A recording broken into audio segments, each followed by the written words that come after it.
School was still more about regurgitation. It was like doing well on the test. College was more about being able to think for yourself.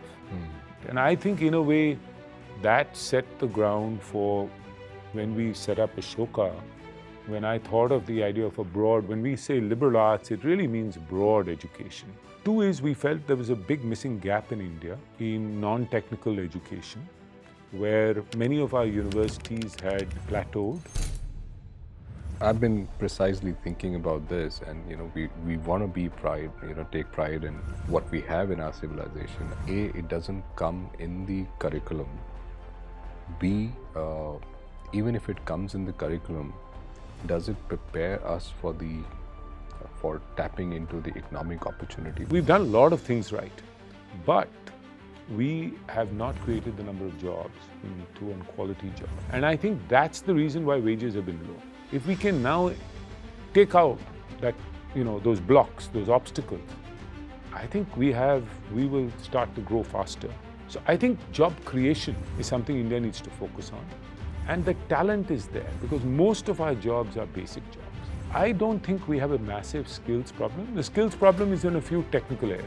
But by and large, if you look at 90% of jobs, they require fairly basic skills. So I think job creation is the bigger issue versus skill. And the minute you have job creation, the skilling ecosystem will fire. The build-up years of you growing up, where were you when you were young? Your sibling, what is the bond, parents, what was the aspiration? What was that time that sort of formed you who you are?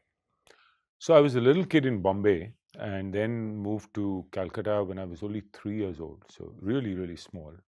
My dad was a corporate executive. He had been a chartered accountant from the UK, came back to Bombay, worked for Dunlop. And then Dunlop's headquarters was in Calcutta. So he moved to Cal. And I got admitted into school there and finished my schooling in Calcutta. Had an excellent time. Calcutta was starting to go into decline economically. But for those who lived there and who were part of the corporate circuit, it was a good life. The Saturday Club, Tollygunge Club. Yeah. I went to St. Xavier's, great school. Yeah. I lived in a building where the building life was excellent, etc. So professional family. My brother is much younger. He's 6.5 years younger, in the same school. A lot of the building friends were either in Xavier's or La Mart's, the two schools. So we not only went to school together, we played together as well afterwards. So fairly simple life in those days. I enjoyed math. So that was probably my favorite subject, was mathematics. I really liked geography. I don't know. I was curious about the world. I knew the atlas inside out.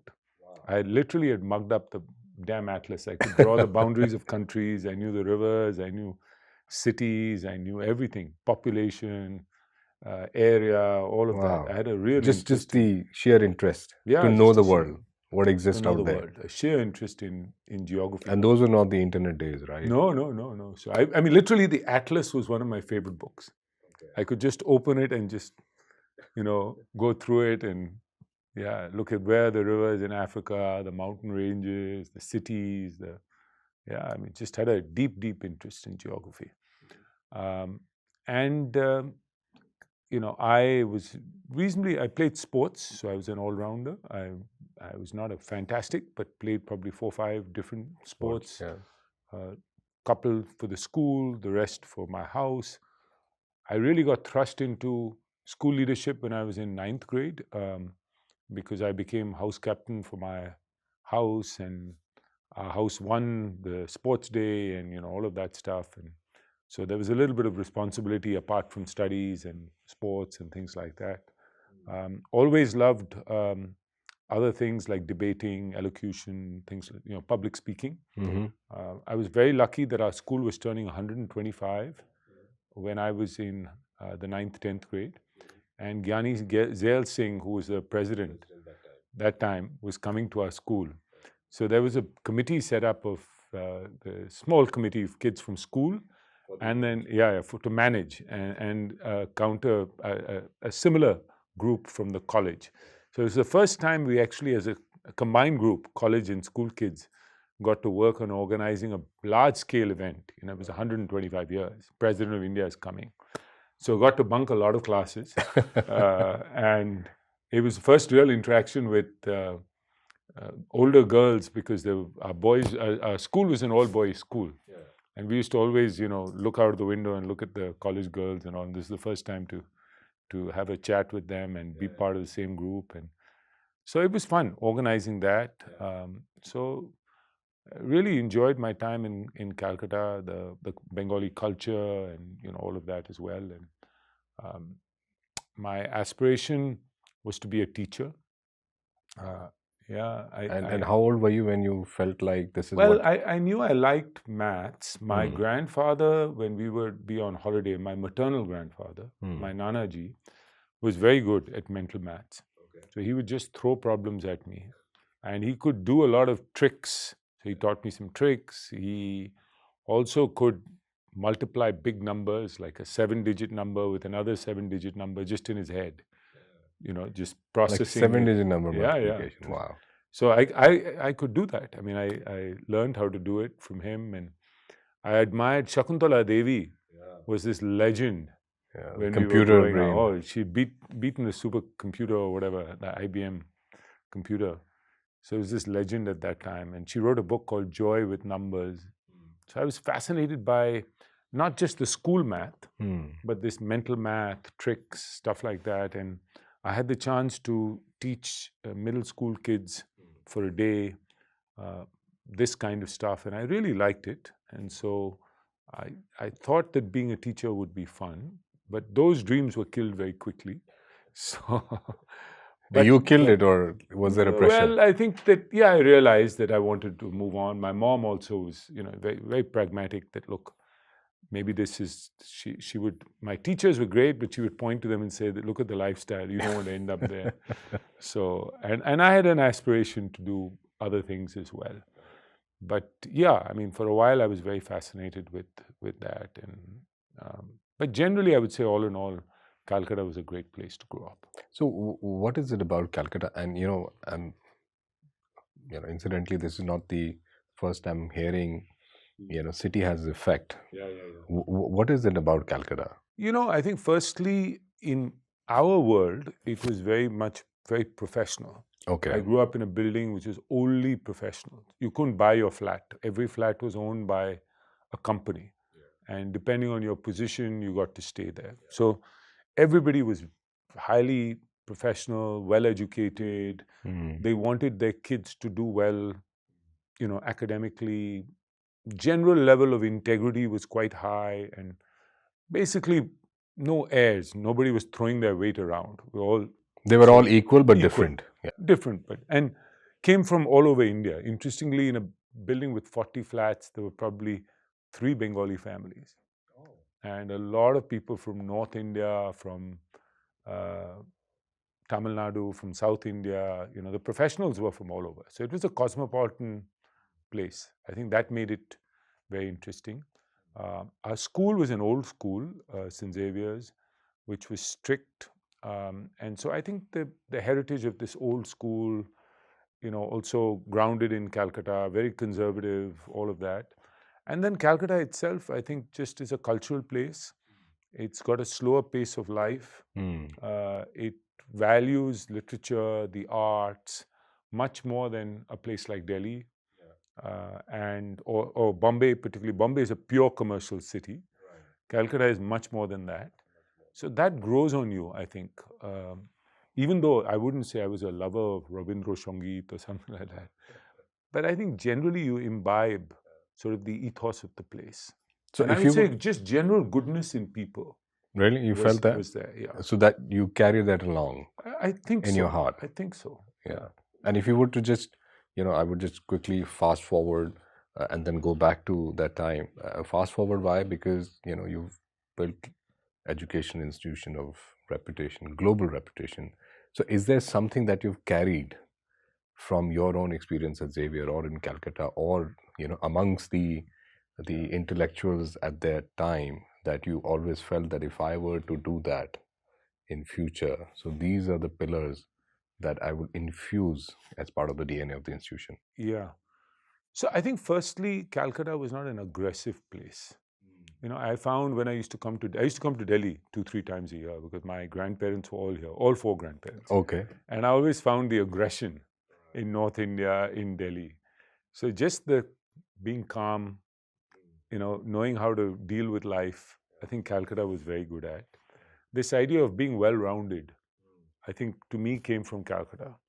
That you don't just study one thing or just become good at one thing. You can have multiple interests in life. And I really respected that in that Bengali culture. Is they may be working in their job, but outside their job, they had an interest in music, in art, in watching drama, in the movies. They were so passionate about many things. And I think being well-rounded, the Renaissance man in Calcutta, the Renaissance woman in India at that time was in Calcutta, not in Delhi. Right. So I think that idea of being well-rounded came from there. I think this idea of also how much is enough. It was a city, of course, there were some rich Marwadi families and all of that, but nobody wore their wealth on their sleeve. It was not a flashy kind of place, not a gaudy place. Right. So that I always used to look at Delhi at that point, particularly, and feel Delhi was too. And Delhi became more prosperous over time, but there was too much glitz, glamour, showing off culture. And Calcutta didn't have that. So that point of being a little understated, being more humble, possibly even giving back. I wouldn't say the Marwari families were super generous, but they did something for the community. Maybe it was. But it was there in their ethos that they would give, right? It was there. So I think that aspect also came from there. So I think this idea of being well-rounded, this idea of being understated, and the idea of somewhere contributing, giving back, money is not everything. I think those values definitely came. I think the Bengali culture also taught you to think critically. Some of the greatest intellectuals in the freedom movement and even earlier, even religious reform in India. I mean, look at Vivekananda, the greatest reformers, Raja Ram Mohan Roy, came out of Bengal. And so there was that intellectual fervor as well of people who wanted to bring about social transformation. And that was very much there. And for that, you had to read, you had to think critically, you had to be able to express yourself, you had to be able to write well, you had to be able to connect the dots between different disciplines. It's hard to put Swami Vivekananda into a bucket and say he's just this, He was truly a Renaissance man and somebody who sought social transformation. So I think that those things came from Calcutta. So what part of this upbringing you were able to infuse in the foundations of Ashoka? I know, as so actually this, to be honest, when I went to Yale from Calcutta, I really started to appreciate this idea. That was your first trip? I had never been to a college. I had been to America once, but only to Disney World and New York and just to see Hollywood and blah, blah, blah. A grandfather took us on one trip, but I had never visited a single college. Yeah, it was a fun trip. And then it was a fun trip. My thing with the US was I had a senior 4 or 5 years older than me, Prashanjit Chatterjee, who got into Yale, and he had come first in the ICSE, brilliant guy. And so somehow it got into my head that, I had to apply to the US. But I studied for IITs. I was doing those Brilliants and Agarwal packets. There was no coaching classes. You just self-studied. Yeah. So I did all that. I was a good math science student and studying for boards and all that. But I did start to study for the SAT and SAT-2 and achievement test, it was called. Which year was it? I finished class 10 in 86. 86. So 86 to 88 is that period when you were deciding. I was deciding, and I was on both tracks. I said, when my mother said, listen, I don't know where she got this information from. There was no internet. If you get into Harvard, Yale, or Princeton, and you get a full scholarship, you can go. Okay. Otherwise, ye padhai continue karo, because in India में जाना है, India में तो IIT best है. So that was the option. When I got to Yale, I started to appreciate this well-rounded education even more, because I thought I was a science student. Maybe I'll have an interest in engineering. I got there and discovered that I really liked mathematics more than that. I realized that I really enjoyed economics. I had never studied economics before, but my intro class was just a brilliant professor, John Giannakopoulos, who made it so interesting. I really liked history. It was taught, it was so boring in school. It came to life in college. I took a couple of courses in political science and IR in particular, international relations I liked. I learned Spanish, and I really fell in love with Latin American culture, So I discovered lots of things when I was in college. And that connected back to my Calcutta time in a way, to realize this, to appreciate this idea of being well-rounded, to cultivate multiple interests. So you didn't feel out of place there because you were coming from that culture. Like any Indian student, the first 2-3 months. No, of course, not in terms of culture, but in terms of academics stimulation. No, not at all, not at all. In fact, I was a kid in a candy store, in that my first semester I did 5 courses. My second I did 7. Then I did 7, and then my fourth I did 8. And then I dialed down after that. I said, now I'm going to party till I graduate. Yeah, you had your credits by then. I had everything by then. Yeah. But I graduated with 8 more credits than required, partly because I wanted to just get so much done. There were so many courses on offer. There was so much that was interesting. So this well-roundedness, I think I really appreciated from my Calcutta time, became real. Because, when you're in school, you still have to study the textbooks. It's that rat race. So even though you may see it around you, you're not living it. I could live it when I went to college. Right. I think the other thing was this idea of critical thinking, intellectual life. You went to college, you started to read much more, because it wasn't just about one textbook. For one course, you may read 5, 6, 7 books. So you weren't reading for scores and grades, but you're reading to educate or learn or and get you got excited. Interested in a subject. Like I got interested in macroeconomics, and I read so many books because I was interested in macro and how countries developed and things like that. So just that curiosity element came out, and started reading more, started becoming more of an independent thinker, I would say. School was still more about regurgitation. It was like doing well on the test. College was more about being able to think for yourself, really enjoying the learning journey, becoming more well-rounded, all of that. And I think in a way that set the ground for when we set up Ashoka, when I thought of the idea of when we say liberal arts, it really means broad education. The idea of being well-rounded, holistic, which is really our ancient education, if you think about it.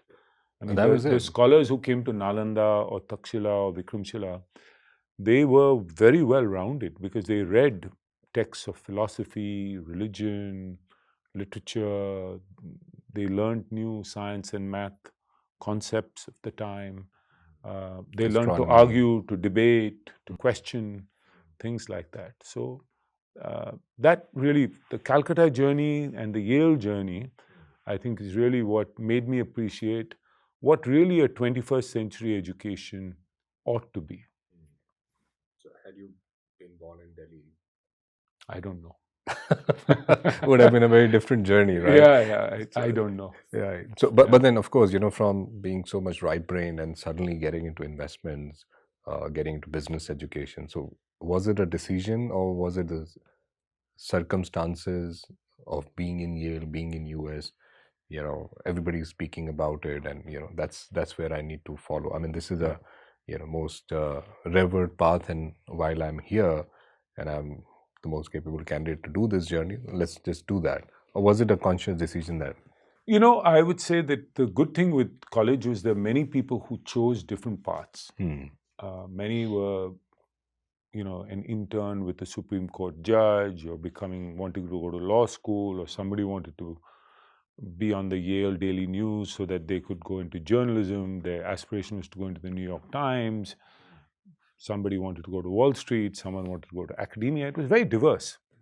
I became one of those who became fascinated with Wall Street. I mean, one is I like numbers, and two is I wanted to make money. While I got a full scholarship for the academic part, I had about a $20,000 accumulated loan for all my kharcha, the room and all that stuff, because that was part subsidized, not fully subsidized. So I was an economic animal in that I wanted to maximize my, and leverage your knowledge and being there. Yeah, I wanted the job with the highest income. And so I applied to go to Wall Street, and I was not so interested in consulting. I liked the pace of investment banking. There was a book called Bonfire of the Vanities that had come out right around the time when I was in college. And it was this fascinating book. It was a bestseller. And it was actually about a guy from Yale who ends up on Wall Street, and this life of, like you see in the movie Wall Street, the master of the universe kind of thing. You work on so many different things. So that aspect fascinated me, and the fact that I could use my analytical skills also interested me. So I applied to jobs on Wall Street. I actually decided to work for a smaller firm called Wasserstein Perella, which doesn't exist anymore. They were acquired. But at that time, it was the hot M&A firm. People who had left other large firms and created it. And it was hard to get into because there were only 12 people they took in our analyst class. 2 of us from Yale and the others from other top schools. And interestingly, 11 out of the 12 of us went to Harvard Business School. Oh, wow. Yeah. The same batch. Yeah. Wow. Some people went a year 3 years after work, and some people went 4 years after, but 11 of the 12 actually ended up. It was quite remarkable. So it was a great peer group, great learning from the partners, because a smaller firm, you get to work more directly with senior people. You get more airtime with the clients. Right. You can push a bit more to say, listen, I want to take this on. Worked very hard, but ultimately got frustrated with the transaction business and wanted to leave Wall Street. So I only lasted a year and a half. Year and a half. That's it. And in that, you felt that you've had enough. Yeah, and that's quite typical, isn't it? No, it's a 2-year program minimum. I mean, so people, burning out and getting frustrated. Yeah, mine was not frustration. I suddenly realized that, one is that the transaction business you're always moving on from one to the next, right? 2 is the learning started to plateau. And 3 is investment banking has a certain culture, very macho culture, this master of the universe, you almost become rude to the little man on the street, right? Did you see that coming to you? Yeah, I could see it. I mean, I always say I used to see the way people would treat the shoeshine boy in the office. It was not good. And people became arrogant. And I could see that happening to me. So I said, I better get out of here before I don't like who I am. And I had enough opportunity to interact with the buy side that I thought that private equity would be a better fit for me than investment banking. So I applied. I got a call from a headhunter for a private equity job on the West Coast. And I went through the interviews, got the job, and decided to take it for 2 reasons. One is it was going to be a different pace. It's California, you get out of New York, small firm, just 15 people, 10, 15 professionals. So you get to work more closely with very senior people. I was the second sort of analyst associate they ever hired. There was only one other guy in the office. And so you were working with these people. You got a lot of responsibility when you were young. And you could be home at 6 o'clock, 6:30, with all the partners left. It didn't matter. You could work from home. in those days at night. Whereas banking, the culture was, you had to clock time. Yeah. You had to be in the office till midnight, 1 o'clock, Yeah. all of that. And the freedom of I could own my own car when I was young, live in California, drive to, it's a different lifestyle, different work, different learning. So it was a good move, actually, to move away from the rat race of New York. Yeah. So, I mean, you spent a fair amount of time in US, in the investment world, and dared to leave all of that there and come to India, set up ChrisCap. In those days when private equity wasn't a thing in India, that was quite daring.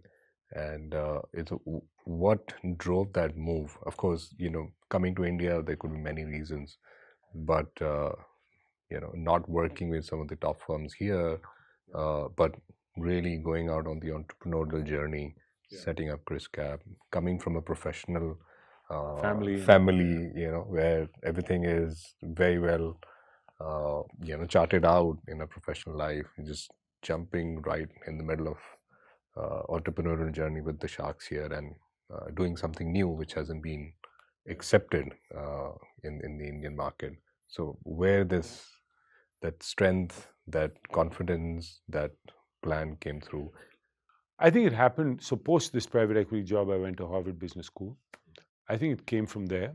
One is I had a lot of time to think, and I could see that many people from HBS had gone on to become entrepreneurs after a few years of work.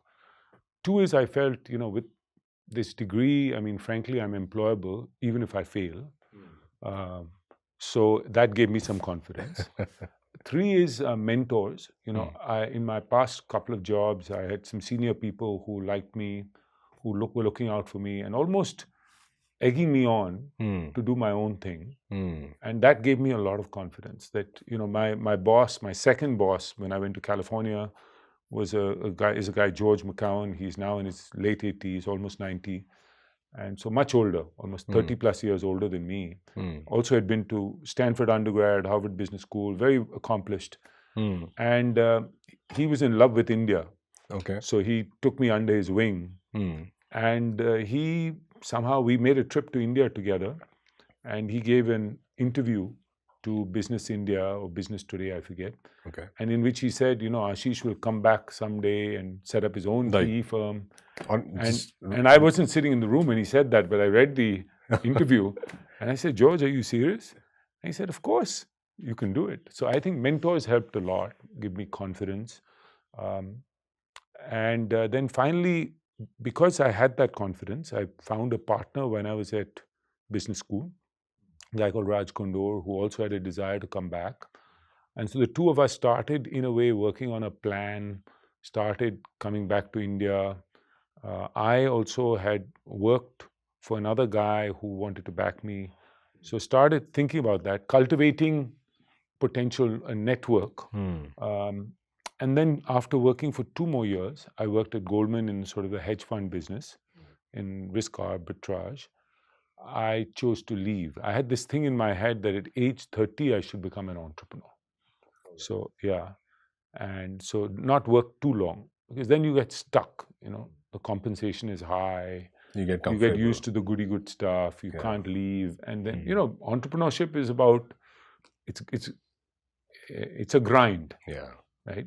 And you have to be willing to work out of a small office, and you don't have a fancy assistant. You fly, back of the plane, all of that stuff. And before I got too used to all the good life, yeah. And so I thought I should do it when I'm young. My dad was a company man all his life, but my maternal grandfather was an entrepreneur. So I had that thing. I used to talk to him a lot, and he's had enough influence on you. Had a lot of influence on me. So I think that made a difference also, that there was someone in the family who had been entrepreneurial, who would encourage you to take risk, that kind of stuff. And I also looked at it, I'm a probabilistic thinker, that, at the end of the day, there's some chance I'll do very well. Maybe I was overconfident. I thought that probability was high. But there's obviously some chance things won't work out. But what's the downside? I could come back to India, live at home, zero kharcha, and ultimately 2-3 years later go get the same job I would have had.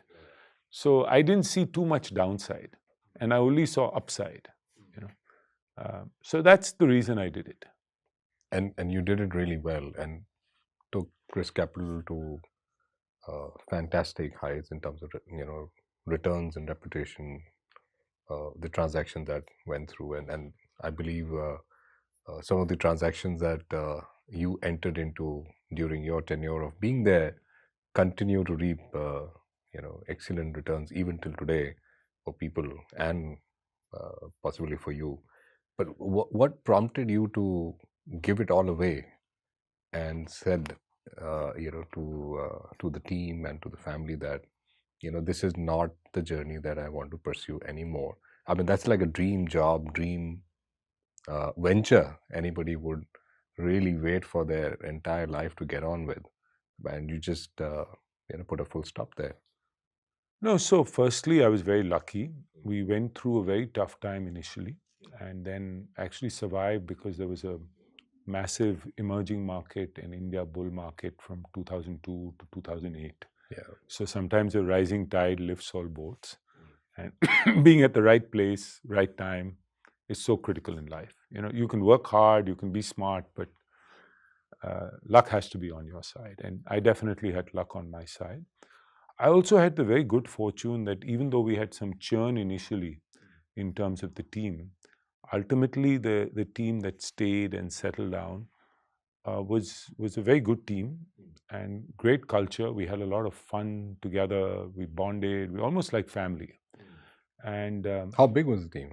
Not very large. I mean, we were so by the time we were 5 years old, we were maybe 12, 13, 14 investment professionals. But a tight group and very non-hierarchical. And I think that helped because we all grew up together. I was still young myself, so I wasn't like a boss who was 50 years old and you were like peers. People. Yeah, we're like peers. I was hiring people who were a few years younger than me. Right. I also had a few partners join who were much older than me. Ravi Behel, who led our financial services work, almost 17 years older than me. He had been the CEO of Citibank Indonesia, moved back and became the head of our financial services work. Sanjeev Kaul, who did fantastic investments also, like Ravi in pharma, had been at Ranbaxy for over 2 decades. And he actually tried to hire me when I was first moving back to India. And then, as it turns out, 4 years later, I said to Sanjeev, why don't you come on board? Because there was some rocky stuff going on at Ranbaxy, and he decided to move on.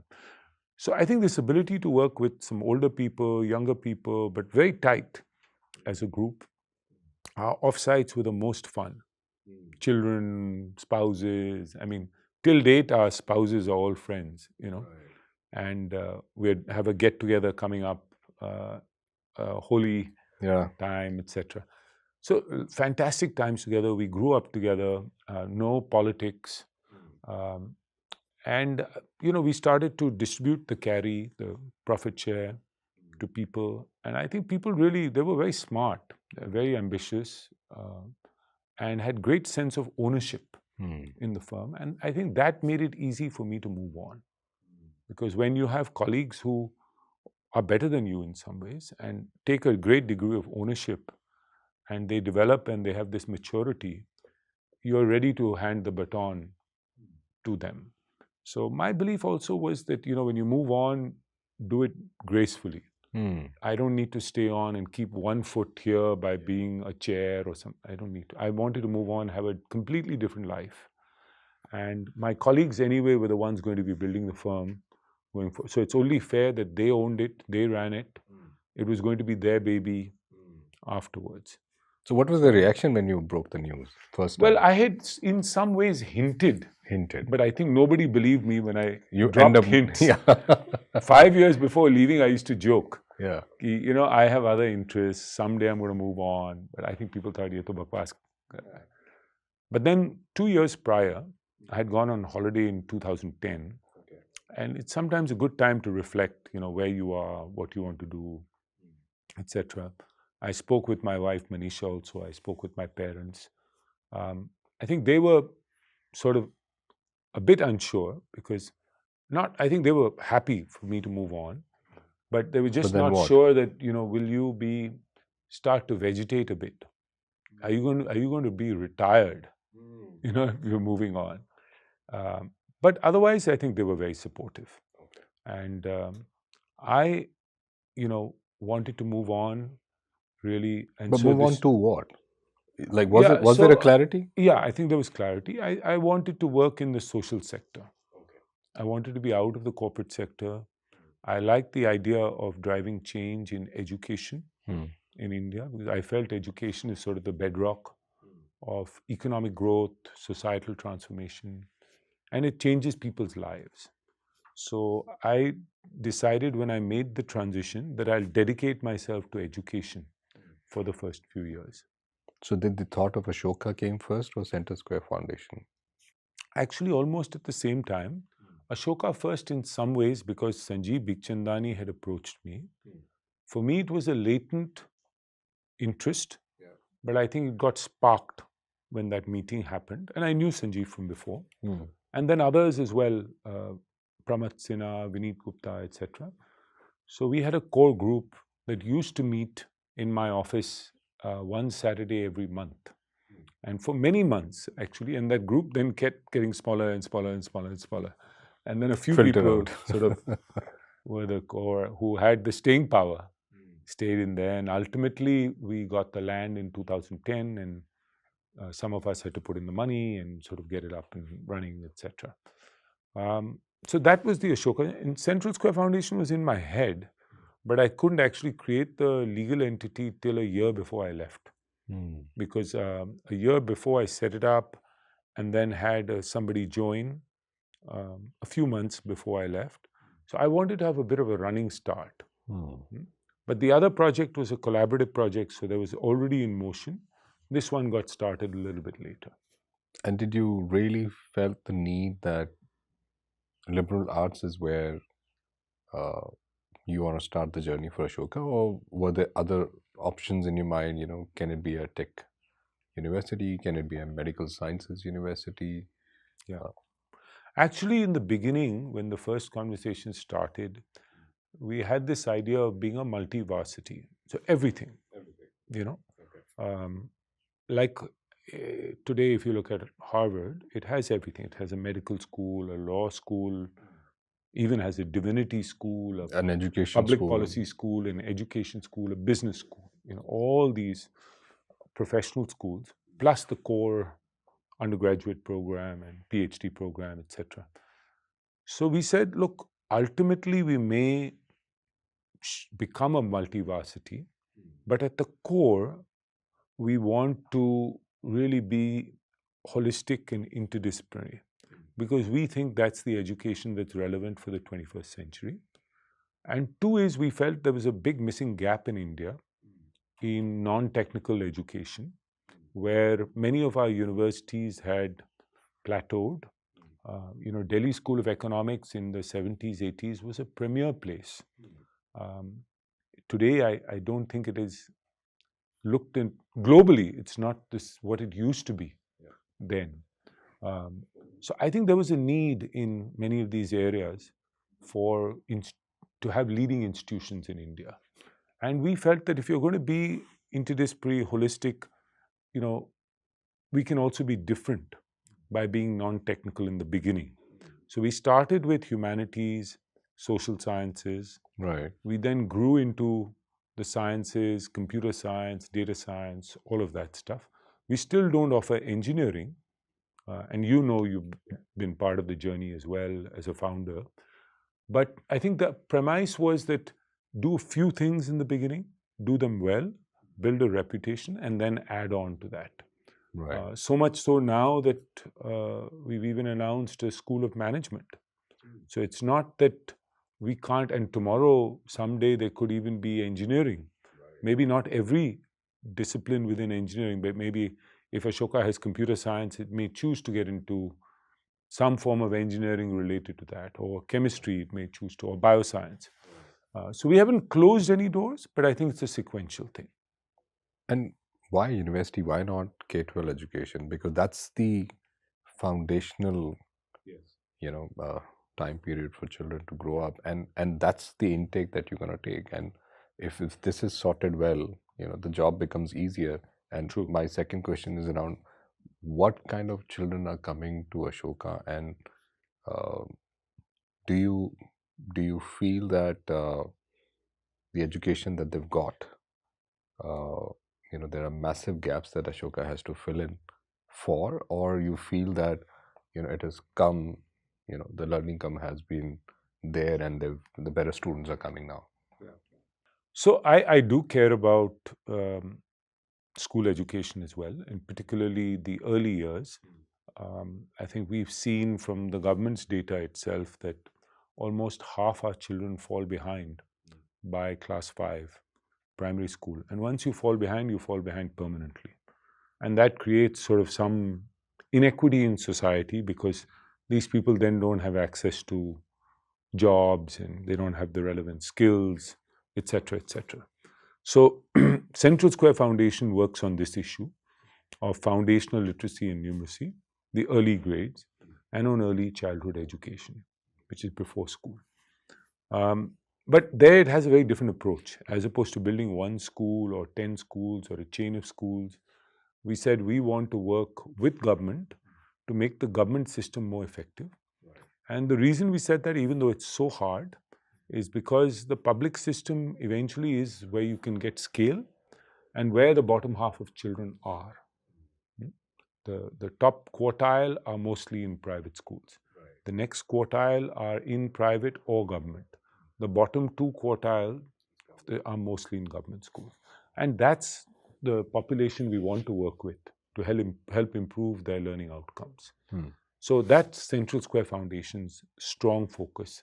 And I think that foundational layer is critical. It sets up children for success. But if you can't read, write, do basic arithmetic, you can't move forward.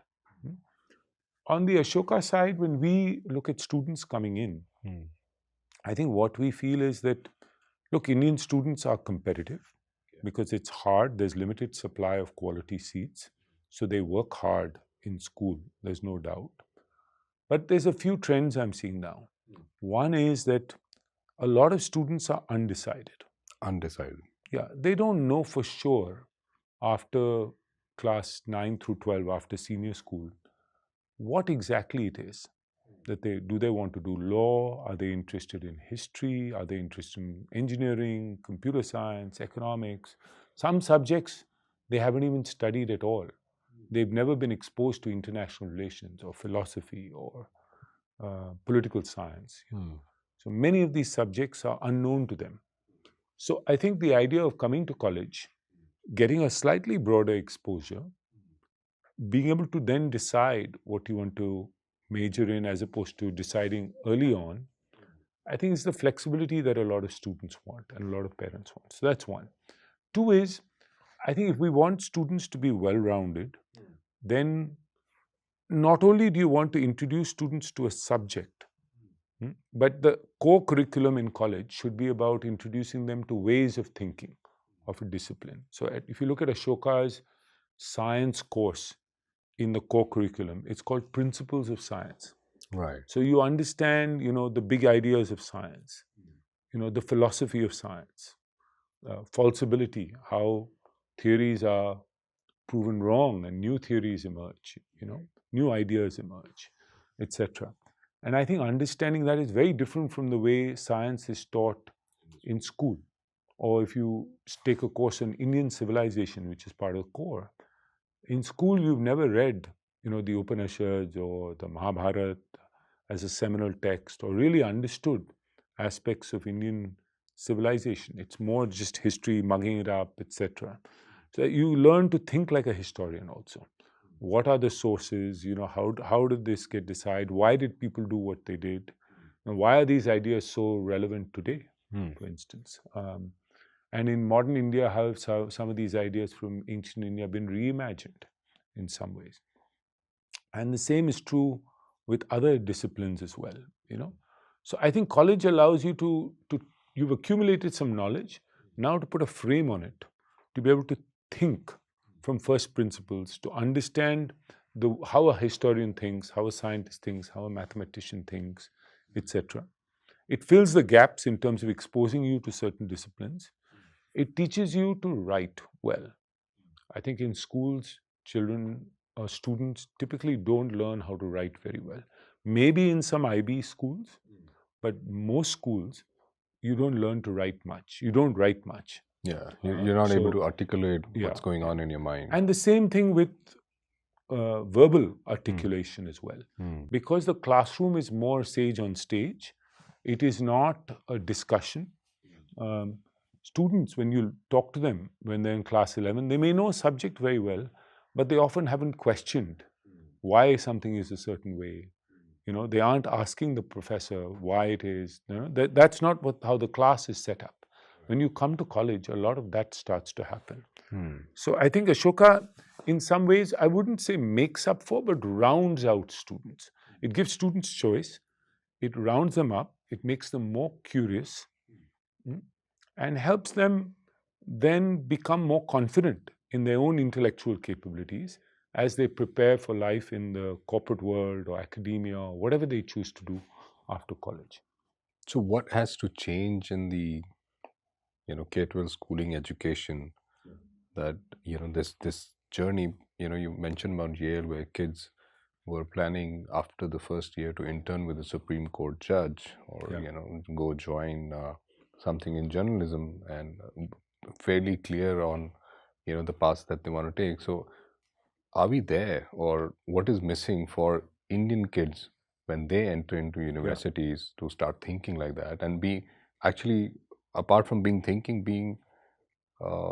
comfortable, pursuing their passion or their interest without worrying about that, will I get a job at the end of the day or not? Yeah. So if you ask me, with school education, it's an evolving process, firstly. I think the NEP 2020 is a fantastic document.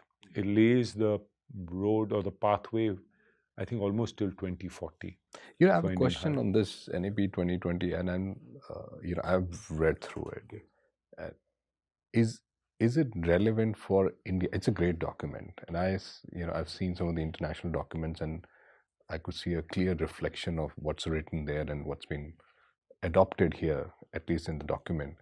But is it for India? I think it is. I mean, they're already, for instance, implementing. NEP says foundational literacy and numeracy should be the #1 priority in school education. Government has now set up a mission called Nipun Bharat, which caters to that. NEP talks about a greater focus on early childhood education. I'm starting to see that. Hopefully, we'll see even more in the form of some kind of ECE mission as well, and more budget behind it by the government. Board exam reform. I see CBSE making some steps already towards more competency-based assessment. Almost 40% or half the questions are competency-based in the CBSE, which wasn't the case 10 years ago. So it's a journey. I don't think NEP 2020 was intended to be implemented in 2020. It lays out a roadmap. Some things will get implemented in the first 5 years, some in the next 5, some in the following 5. I think what we'll see change in schooling is, one is, I think, getting students to be more holistic learners. Less focus on just that cramming for that exam. Right. That more holistic, project-based learning is something that you'll see in schools. And testing competencies, I think, will become more relevant as we go forward. The board exams, Jem, and I think we need a change, a faster change actually, in the assessment system in India. I think we'll see also at school level a greater focus on these 21st century skills. Learning to write well, learning to think for yourself, learning to express yourself orally, classroom discussion, that kind of thing. And we'll see a greater focus on understanding India better. I mean, I feel that I went through school without fully understanding Indian culture, Indian civilization, Indian philosophy. And I think that's a big miss. I wish I had more exposure. It's only later in life that I picked that up. But I hope that that's a change we also see in our school system going forward. And that'll prepare students better. And also courses on, which are more reflective on understanding yourself, ethics, like mental health is a major crisis today. I think the more students learn a little bit of ancient philosophy, more learn how to, there is a lot of wisdom in ancient Indian philosophy and our works of literature and other scholarly texts. And I think students reading that, reflecting upon that, learning to calm down a bit, learning to even meditate, do breathing. I wish I had learned these when I was earlier, honestly. But do you think that we still have the overhang of the Western education influence? We do. And we don't want to give it away. But I think the tide is turning. I think it's turning. Tide is turning. Yeah. And when you talk about I think because holistic, as we grow economically, some degree of rediscovering of the past naturally happens. You have greater pride in your civilization. That it was wounded in a sense. So we thought of ourselves as a wounded civilization, or we lost pride in our culture. And I think the colonial masters did that to us very successfully. But that is now starting to come back. I remember someone, when I was in business school, a Lebanese French friend of mine on holiday, we were out, he said, what is India's contribution to the world? Wow. And because he was naive, he didn't know. France has contributed this, and Europe has done this, and Greece has done this, and Rome has done this. But India, and little did he know. And frankly, I think now, if you ask me, of course I could give a rebuttal to that. But today, I think I could argue with much greater confidence. I know in my bones that we have a great civilization, and we have made very meaningful contribution to the world. I think William Dalrymple's book is a good articulation of that. I've been precisely thinking about this, and we want to be take pride in what we have in our civilization, and there is so much wealth out there. But unfortunately, A, it doesn't come in the curriculum. B, even if it comes in the curriculum, does it prepare us for tapping into the economic opportunity? Because if you look at some of the data, over the last 7 years, the wages have increased just about 3% year on year, whereas inflations have gone up. And one of the biggest reasons is that people are not just getting skilled enough to pick up the jobs that are needed today. And as a result, the social divide is increasing. So is education system, while all the efforts are happening, is it really making the difference on the ground that people are becoming economically prosperous with the skills and the knowledge and the awareness that they're getting? There is an echelon of good universities where students who can afford, who can access, they do get opportunities. But if you look at the 99% of the country's workforce, they still feel, and a lot of them are in vernacular curriculums. Right. So how will this great thinking percolate down to the last kid in the country? So I think that we have done a great job in massifying our higher ed system. The number of seats, the number of students going to college keeps going up. We're now almost getting close to 30% gross enrollment ratio. And very positive sign is that more women than men in terms of GER, gross enrollment ratio, going to college. So this is good, and it's continuing to grow. Of course, the challenge is that, as we were discussing, the tier 1 institutions, the quality seats are limited in number. And in India, there's a pretty sharp drop-off. I think when you go to the Western world, if you didn't get into top 20, you got into the next 40. Yeah, but you're still getting a very good education. Even the next 40 after that, you probably still get a very good education. It drops, and much faster in India.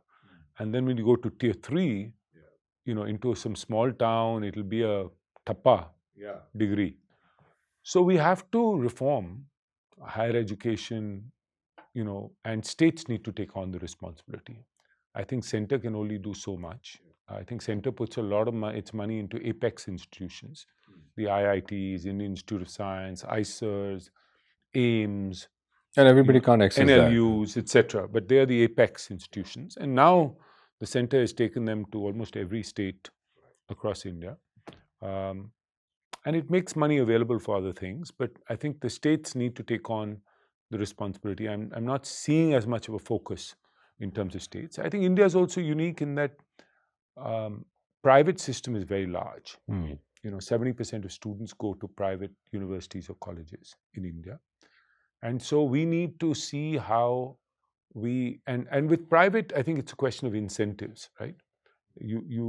I think, and autonomy. I think if we can deregulate, allow people more flexibility, let more people set up, and then ultimately hold them accountable, and hold them accountable through transparency. Look at what happened with engineering. We had this wave when 5,000 engineering colleges got set up. Yeah, ultimately we ended up with an oversupply.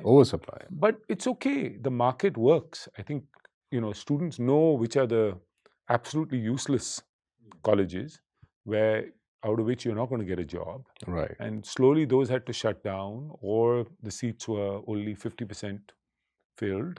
And so the market started to work. I think if we can look at ways to make the market work better, and that's really through information disclosure. If I as a parent know which is a good one, or student, I'll know where to go. If that can happen, the market forces will work even better. So I have some hope in that. I think while we've focused on massification the last 20, 30 years, and of course our higher ed system will grow, but at a slower rate now, quality will start to come in the next 20, 30 years, because it's mostly private, and I think the market will hold them accountable over time. And I think a lot will depend on the job market as well. I actually interestingly think that 80% of our issues, you were talking about wages, is really because our growth, while we've grown 6.5% last 30 plus years, which is amazing. I mean, other than China and a few other places, no other country has done that. So we should be very proud. We've never defaulted on our sovereign paper, on the government bonds. Most other emerging markets, look at Sri Lanka, look at Bangladesh, look at Pakistan. India is a stable place, and even compared to Latin America, other places. So we've done a lot of things right. But we have not created the number of jobs we need to, and quality jobs. And I think that's the reason why wages have been low. I don't think we have as much of a skill. We have not created quality jobs or quality skilling for the quality jobs. I think it's more. We need to create the jobs. If we create jobs, people will. And I know some of it is and jobs get created in two ways. One is we can attract FDI, and of course they'll create. China did that for its exports. We can, of course, create incentives like we're doing with PLI for more companies to grow their capacity faster, or in certain sectors like electronics, where we had no real industry. If you look through PLI now, mobile assembly has come to India. Now components are coming. And in many sectors now, thanks to PLI, solar capacity is coming to India, battery capacity, all these new areas. India is getting capacity. And of course, we're growing certain areas like pharma industry, chemicals industry, etc. But we need to create even more jobs. And so one of the biggest issues, I think, in India is this whole ease of doing business. See, we deregulated at a macro level. We opened up the macro economy. We allowed for foreign direct investment, FIIs to come in. Of course, we had some capital controls on our money going out. But other than that, India has been quite open for capital. We are open to trade. Our duties, our tariffs came down dramatically. Of course, they may be higher than some other countries, but we were relatively There has been open. progress. We started trading. And that's when we could get foreign goods in India, foreign cars, which wasn't the case earlier. So India really changed, I think, in the last 30 years or so. But what we didn't do is the micro reforms. And the Prime Minister is talking about this now, is we need to deregulate. The license Raj exists at the ground level, where you still have this labor inspector and the boiler inspector and the Factories and Building Act is so prescriptive, and the pollution norms are all over the place. And so I think the NOCs take so long. You sometimes have to pay money, well, not sometimes, you almost always have to pay money to get things done. You know, so there's this ground level corruption, ground level, you know, unpredictability of policies, rules that we're over-regulated. And so that really has to change dramatically in the coming years. And I think that'll enable the small and mid-sized entrepreneur to fly and create jobs. So that'll be the other growth engine. If you look at most SMEs in India, they start small and remain small. They're like midgets. Because they get stuck with the regulation. Yeah. So if now we can deregulate, I think India is a land of entrepreneurs. We're just holding them. We're throwing sand in the wheels. You know, we're blocking them from growing. If we can now take out that, you know, those blocks, those obstacles, I think we will start to grow faster. And these mid-sized companies will create more jobs, right? So I think job creation is something India needs to focus on. And the talent is there because most of our jobs are basic jobs. Yeah. Yes, if semiconductor industry is now coming to India, yes, in that semiconductor plant, you need very specialized skill sets, no doubt. But if you have to get a job working in a garment factory, I mean, if you talk to most of the garment guys, they'll say within a couple of months, they can skill anybody to do the job. Or if you talk to Apple, you know, in electronics assembly, very quickly, a girl from Bihar who moves to Tamil Nadu is productive. You know, so most of our jobs, you're standing behind the counter, you know, serving coffee or chai. It's not a high-skilled job. I mean, frankly, you don't even need a college degree for it. Or if you are a waiter in a restaurant, you know, those are the jobs in India, the service jobs. They're fairly basic. Yeah. So I don't think we have a massive skills problem. The skills problem is in a few technical areas, you know, like where you need deep specialization. And they could be low tech. It could be we need better quality, you know, people doing masonry work or plumbing or electricians or, you know, that kind of. I agree, we need better skills there at scale. Or we may need certain specialized skills, you know, that are higher level in terms of plant engineering, etc. But by and large, if you look at 90% of jobs, they require fairly basic skills. So I think job creation is the bigger issue versus skilling. And the chicken and egg, you know, and the minute you have job creation, the skilling ecosystem will fire. Right. I always say, you know, the reason why IT took off is because the demand side took off. Yeah, and then people started getting trained on IT. Y2K happened, demand went up, boom. And then the whole supply ecosystem got created. That's when you got the 5,000 engineering colleges, AppTech, NIIT, everybody. Infosys' Mysore campus, all the IT firms got behind it. You know, we really, and now we have, you could argue, excess supply, which is why wages haven't gone up in that industry. So I worry less about the skills part, and I'm more bullish on apprenticeships and internships. So you create jobs, and then you get people there to work as an apprenticeship. You learn while doing, you learn while earning. And that's very real, right? And then you become a future employee of the company. But you also learn professionalism, you learn punctuality, discipline while you're in your early years. Those ideas are shaped when you're 18 or 19, while you're in college, or just as soon as you finish school or just after you finish college. So I think these initiatives now that we're focused on apprenticeships, the Prime Minister's internship program, these feel to me better than just general skilling without a clear purpose. But, you know, I do hear some murmurs around the will part. You know, we're talking about the skill part. Is the Gen Z ready to rough it out? I mean, you create jobs, but are they ready to rough it out on those jobs? Leave aside acquiring skills to do their job. Yeah. Do you feel any gap there? No, look, I know there's a lot of recent conversation around it. A couple of CEOs have talked about this idea that because government is now, state governments have bigger handouts, that people's will to work has come down. Maybe true on the margin, but I still think in India we're such a low-income country. We're a low-middle-income country. We may not have poverty, harsh poverty, but I think people still are motivated to work. I mean, that's why you see millions of people lining up for these government jobs. Now, I know those are plum jobs because you have a job for life. Right. But I think people want to work, is my sense. Yes, in a certain segment of society, people may want more flexibility with their job, in certain segments. But I think the basic jobs I'm talking about, if you want to hire someone living in a dormitory, working in a garments factory, electronics factory, footwear factory, lots of people are willing to come into these jobs. I don't think we have any dearth of labor. India has an oversupply of labor for basic stuff. True. And I think they're willing to do the basic ragda. Yes, in informal sector, if you're a contractor, your people go home for Diwali. Instead of coming back right away, they may hang out for a few weeks. I think you have to plan around that.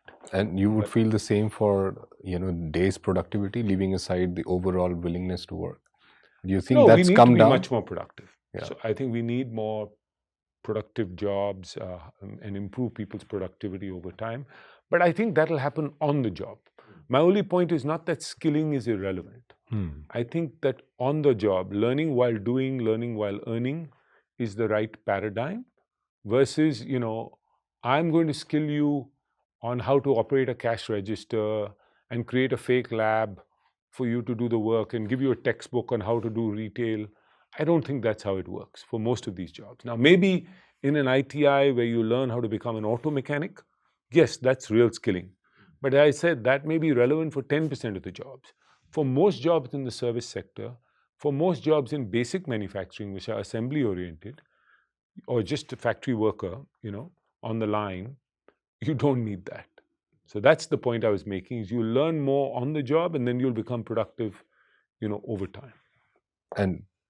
And those investments the company also needs to make. Of course. I wouldn't only blame the worker. I think our companies... Is there a culture with entrepreneurs right now? Do you see a gap there that they don't want to spend money on training? They just want to get people all trained? I think they believe that because people will churn, they leave them, they shouldn't invest. And I think this is wrong. I mean, if you look at our largest garments exporter, Shahi Export, I think one of the reasons they're the only $1 billion+ ready-made garments exporter out of India is because they invested in people. They took not only women from the shop floor, but they made them managers. They're the only, normally in a garment shop floor, the women are the people on the shop floor and the supervisors are male. They promoted the women to becoming more than 50%.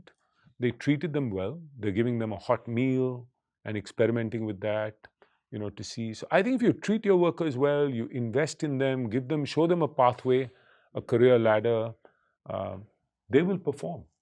So I think I wouldn't blame it on our workers only.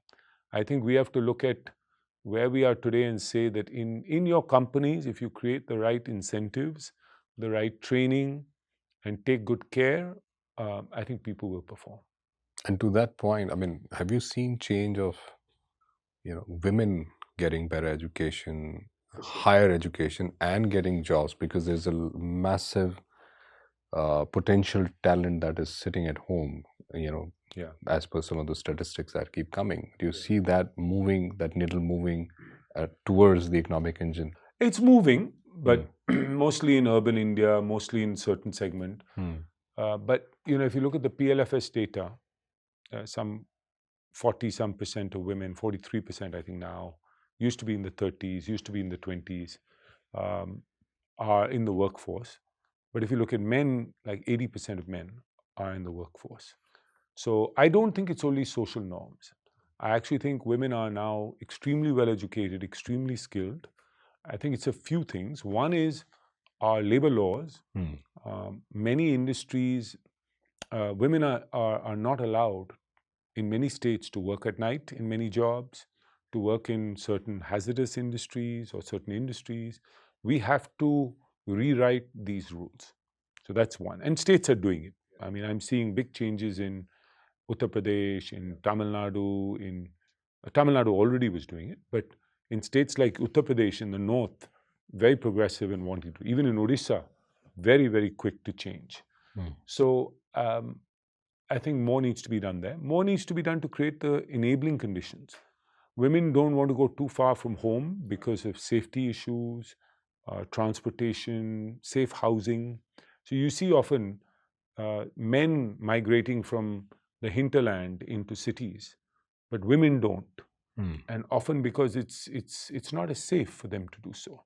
I think now that we have a new policy around worker housing, if you look at Tamil Nadu, where you have proper worker housing, women migrate even from UP and Bihar to come there.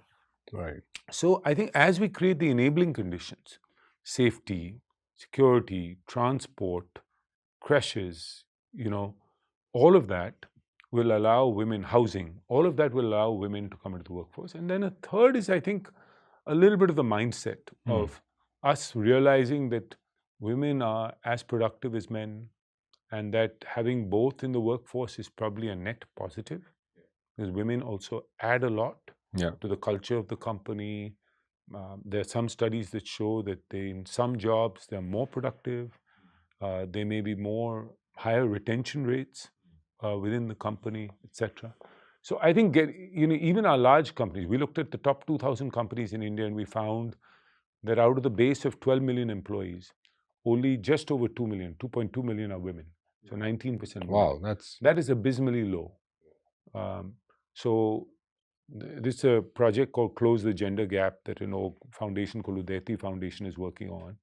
And with the idea of how do we get 30% of the jobs in the top 2,000 companies to be occupied by women, which by 2030 would be 5 million women, because the number of jobs will also grow. But the problem starts even at the top, right, where when you talk to people in banking, they say women are good in the AC office, but I'm not sure they can do well with feet on street, in sales, or even in the branch. Well, there's some banks, Federal Bank, 45% women. In Vietnam, 68% of the workforce are women. Yeah, there are some like Ola and all who have Mahindra now have factories which are 100% women. They've broken the stereotype. Logistics warehouses were 100% women. So these are jobs we thought women couldn't do, but of course they can do, because there's automation today. The jobs are very different. So I think it's a mindset change, and I think our top 2,000 companies need to lead from the front, and then show the way to the mid-sized and smaller companies as well. And in fact, my next question was around that point where Ashoka is leading the way for quality education at the higher end. So how can that good work trickle down to the tier 2, tier 3 town or graded universities? What can they learn from Ashoka? Is there a program where you invite universities to show them the best practices and probably what they can pick it up from there? And mentoring has played a big role in your life, and can Ashoka be the mentor for the education institutes in India? Yeah. So I think first is really our own students, because we are 55% women. I think these will be future women leaders for the country, and not just in the corporate sector, but in many others. And whenever you see a woman in leadership position, she then makes the workplace a better workplace for women as well, and she pulls up other women as well. Women entrepreneurs, I think we see companies that are run by women or founded by women are much more friendly towards women. They recognize the potential of women much faster, obviously. Right. Those are better. So Ashoka students should be going into these leadership positions in the corporate world as entrepreneurs, and in their way they'll drive. And also in the social sector. I mean, I'll give you an example. We had a woman, Ashwita, who graduated from the YIF a while back, almost a decade ago. And she then went back to her village in Tamil Nadu, and she has gotten 3,000-4,000, maybe 5,000 girls today to leave her district to go to colleges all over India, getting them prepared. Some have come to Ashoka. So I think our alumni, women leaders, can play a big role, because a leader can impact 100 lives, 500 lives, 1,000 lives. It's that multiplier effect that they have in society. I mean, India just doesn't have as many women leaders. I mean, look at YPO, which is Young Presidents Organization. YPO Delhi, I think less than 5% of the members are women. Mostly the women are spouses. I went to YPO Ho Chi Minh. I was in Ho Chi Minh. I met the YPO. The incoming president was a woman, and 48% of the members, not spouses, are women. Members. Wow. Now, so that's the change we need to see in India. And this will come through women leaders. So I think the first is to produce women leaders. The fact that we're 55% women, these are confident women, well-educated, they want to have promising careers, they want to be entrepreneurs, they want to be social change agents, want to work in government, they'll make a difference. A second is, like you said, I think showing the way for other universities, whether it's other private universities, encouraging them to come up, because we want 100 Ashokas to bloom. True. And the second is we worked with the state of Haryana, where we had, in the past, we've done a conference where the vice chancellors and other academic leaders of those institutions have come to spend a day or two at Ashoka. We do like this conference for Haryana. So we said, let's just do it for our state to start with public institutions in particular. And what's the role of technology and AI? I mean, it's completely rewriting the rule books, especially in education. Yeah. So I think AI will play a very meaningful role. I mean, in terms of productivity in the workforce, it's going to be real. So I think, firstly, in education, it's worth thinking about what really are you teaching in colleges. I think it'll force people to move more towards, from AI to AI means less of this memory-related intelligence, what I call MI, to more QI, which is questioning intelligence, more emotional intelligence, more social intelligence. The human aspects will become more important in an age of AI. Yeah, because knowledge is sorted. Seen with the first wave of technology, learning how to manage yourself is so important. Otherwise, you're a slave of technology, and it leads to so many other perverse consequences, right? So I think the same thing, I believe, is this human-centered approach to AI. The human is still at the center. Right. It's a question of how do we use this powerful tool that's reshaping all of us. That may make some jobs redundant. That may enhance our capabilities in other jobs. It'll create some new jobs as well. It may create more leisure time.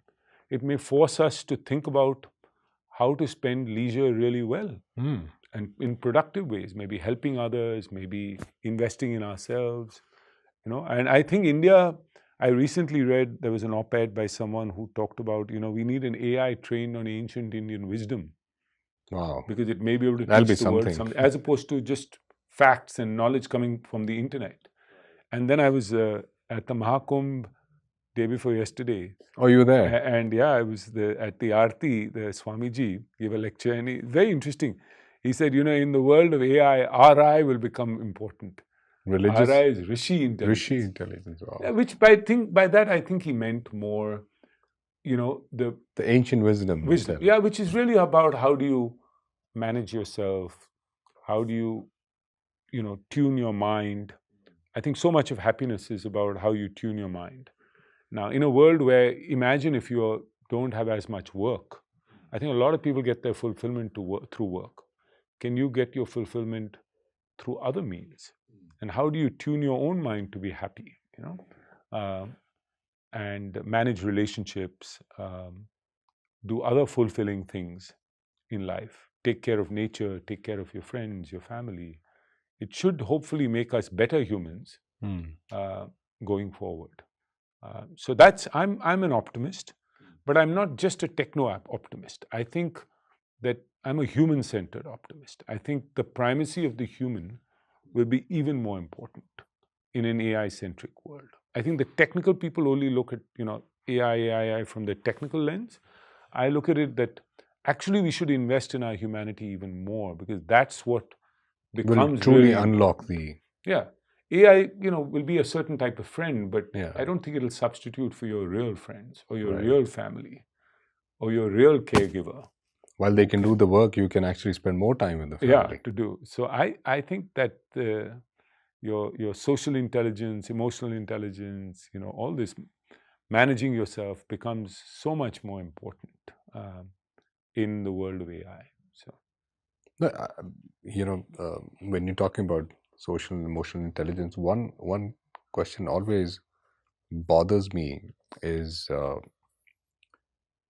role of parents in any country, in any economy, where you talk about education system, you talk about jobs. There is a fundamental platform setting that happens at home, because what you learn from the external world, there is an equal amount of learning that's happening at home, and sure. You're setting your own rules of do's and don'ts right at your home, and a lot of that sometimes becomes a powerhouse to drive you, sometimes becomes limitation for you to not think bigger. So what has been your experience? You've seen it all, and you're a parent also. So what advice or recommendations would you have for new gen parents? And a lot of them we see in our own peer group and in schooling and in education, struggling to balance it out because they have large aspirations. Yeah. They're struggling with the technology, they're struggling with the Gen Z, and they have these uncertainty in their mind. What kind of jobs will be there in the future? Yeah. Will the government take these steps forward? There are people out there which are clearly on a different side of the economy, different side of the social strata. We have to remain protected. So there are a lot of these things going on. So what are your thoughts? You're going through a journey right now as a parent also. Yeah. No, I have two older kids who finished college, and I have one who's in class 9. So I have a wide spectrum. I would say, firstly, I'm no one to give advice because I think you often learn as a parent through your own mistakes. But I think being open, keeping an open channel of communication with your child, understanding your child is the most important thing because each child is different. I tried to impose my own expectations, my own thing, and I realized that it wasn't good. It actually backfired, So I think I've become a better parent by acknowledging that, firstly. Being humble that I may be whoever I am at work, but at home I'm a nobody. And I have to, I'm in the service role at home. So that's one. Two is there's no substitute for time. We're all very busy people. But I think that whatever time you spend, be in the moment with them, because my dad always says it, and I think he's right. There's no such thing as quality time. There is something that you're in the moment, at least you're present, but you have to. I mean, your holidays, you have to switch off, be with them, etc. I think a third one is at the end of the day, whatever you say, children listen, but it goes in through here, most of it goes out through there. But as the famous saying is, your children may not listen to you, but they never fail to imitate you. So, and the outside world doesn't see you as a person every day. Your kids do. So they watch your behavior very closely. So I think who you are, how you behave, your ethics, all of that, children imbibe. So I think the most important thing as a parent is to be cognizant of your own behavior, because that'll be reflected upon your child. Your words are cheap. If in your daily life you're unethical and you come and give bhashans about being, honest and ethical, it has no salience for the child. True. So, and then I think the last thing is just learning that, look, it's a journey, enjoy it. Kids are the greatest blessing. They're so much fun. We have the privilege of having the next generation, nurturing the next generation. Just think of it like it's a huge blessing. I think what would life be without kids? Yeah, it would be so boring. Kids brought so much joy into our lives and so much fun. So I look at it. And of course, there will be anxious moments, when something goes wrong. But I always look in the grand scheme of things, they're small things. So I think having perspective is important as a parent. Fine, a kid didn't do so well on an exam, not the end of the world. Fine, a kid didn't get into college. My daughter, older one, wanted to go to Yale. She didn't get in. She was shattered that day. She crumbled. But ultimately, she's doing great. She's a great person. Actually, I think she was happier going to Ashoka and being there, and it was better for her. So maybe God had planned it right. And it was a small thing. Why fret over it? So I think we have to just remember that we often get caught up in these small little things as a parent, all these expectations that we have in these small things. So I think being calm is also very important, and having perspective, having a bit of patience, and just believing that things will turn out. And then finally, I would say values. When I said kids never fail to imitate you, I think values are the most important thing. I think that you can give your children. Obviously ambition is important and things like that, but values are even more important. You can be very ambitious, but if you're a bad human being, that's even worse. So I think being a good human being, being a contributor to society, you may not make the most money, but in your heart of hearts, you'll know you've done good. If you can look at yourself in the mirror and feel good about yourself, and if you can if you know that you've done good for society, you feel good about yourself, and in your heart of hearts, you'll know you don't need society's validation. So those for me are the learnings as a parent, but easier said than done when you're going through it. It's always difficult. No, absolutely. Yeah. But any experience share being an education leader for the people from different schools, universities who are watching this. They usually are split between expectations from the parents, their board, regulation, market, completing syllabus. They're split in so many other battles on a day-to-day basis. So how do you balance that? Firstly, I empathize with private educators, private school entrepreneurs, because it's a very regulated sector. It's a tough sector, and just opening a school requires so many licenses and such a headache.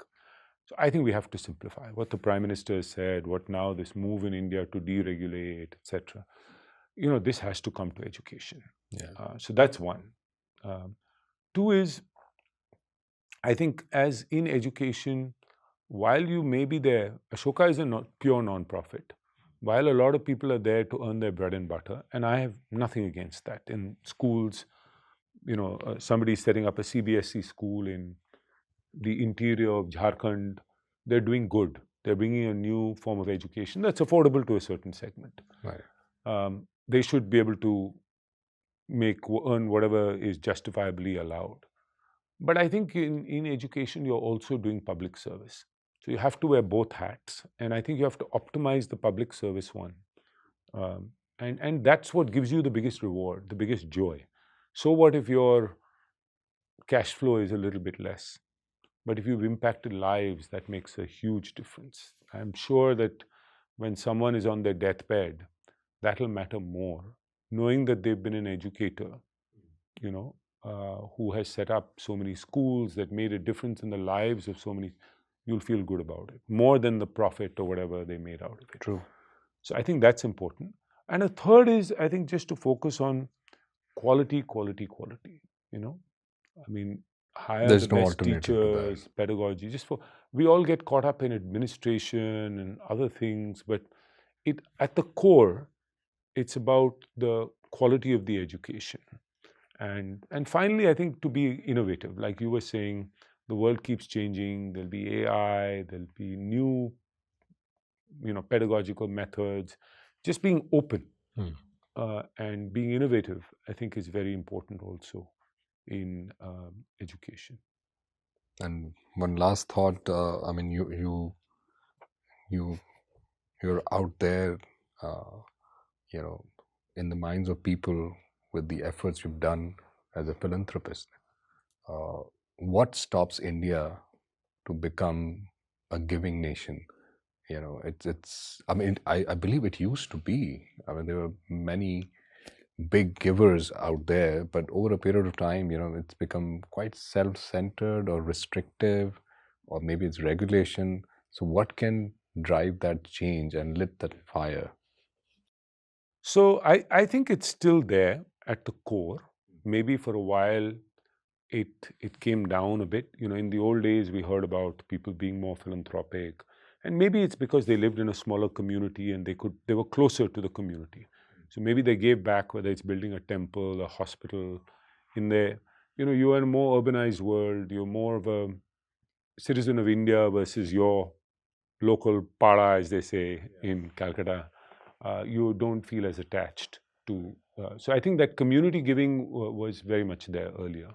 There were some like the Tatas who built institutions like Indian Institute of Science, TIFR, but that was an anomaly, I would say. Then we went through a phase when, of course, India came out in a liberalized era. People were focused on making money and building their businesses. And in a way, were investing their proceeds in growing their business. Nothing wrong with that. I think, that creates jobs. That's good for the economy. So I think it's a great service. And that I'm a big taxes. believer business is a force for good. It creates jobs, it creates products for society, it makes our lives better. And that's the phase India was going through. And now we've come to a point where, thanks to the stock market, people can IPO their companies or sell their business. You get to crystallize that wealth also, right? And even if you own your business, sometimes you sell 5% and you've got a family office, you've got some liquid wealth. Even out of your business, dividends are coming, all of that. So I think the situation has changed now. If I look at where people are today in terms of the liquid assets they have versus 10 or 20 years ago, it's a 2 orders of magnitude difference. It's like 100x more, right? Versus 20 years ago. So I think now is the time when people are saying, I have all this. Of course, the business, I'll do what I have to do. Maybe my kids or whoever will take over. But with all these other assets, can I really consume all of it? I can't. I want to give some of my children. बहुत ज़्यादा भी देंगे तो खराब हो जाएंगे. So, and why not think of?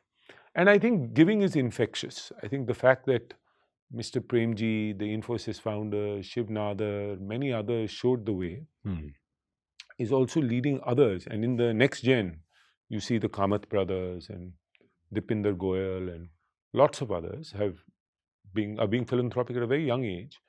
I think good role models makes a big difference. It defines the norms also. So, as you know, we set up an org called Accelerate India Philanthropy with exactly this purpose, and you are very much a founding member of it. So the purpose of that is to do this, is to inspire, to make it almost a norm. मेरे को लगता है in the IT sector, it's become a norm. Thanks to Wipro, Infosys, HCL, all the founders. And then you see, the Mindtree founders, the Ashok Soota from Happiest Mind, all of them are looking, Atul Nishar, Hexaware, they're all wanting to give back. None of their kids really are in the business per se. Or even if they are, they're like Roshni Nadar is more in the chairperson role, not in the entrepreneurial role. So I think it's very, very different. In that sector, it's become the norm. In pharma sector, it's emerging. The Torrent family just announced something big in 5,000 crore. And I think more people now, as this first generation looks to retire, we'll see much more happen. In financial services, I think it's already happened and more will happen. And then the startup ecosystem, very much so. Industrial businesses, a little bit slow, I would say. I find CSR is a great thing. It's an Indian innovation.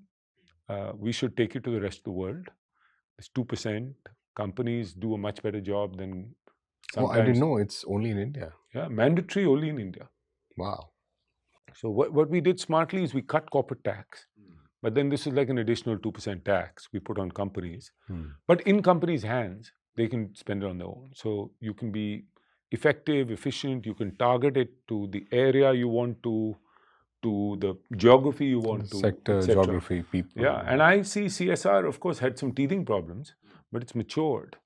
And it provides huge money now to support government, to support the social sector.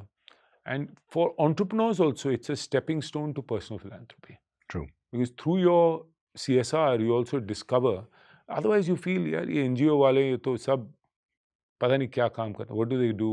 You have a trust deficit. You have a knowledge deficit. At least being on the board, you see some good work is happening. You get impressed. And then you start thinking, maybe with my personal money also, I should be doing the same. So our goal is really to build a movement around philanthropy for this to become the new norm in the next 10, 20 years. Fantastic. I think it seems like a masterclass on education, philanthropy, growing up, and the Indian economy. So thank you for sharing your experiences. Thank you. And It's been a thoroughly wonderful enjoyed it. conversation. Thank you so much. Thanks for doing it.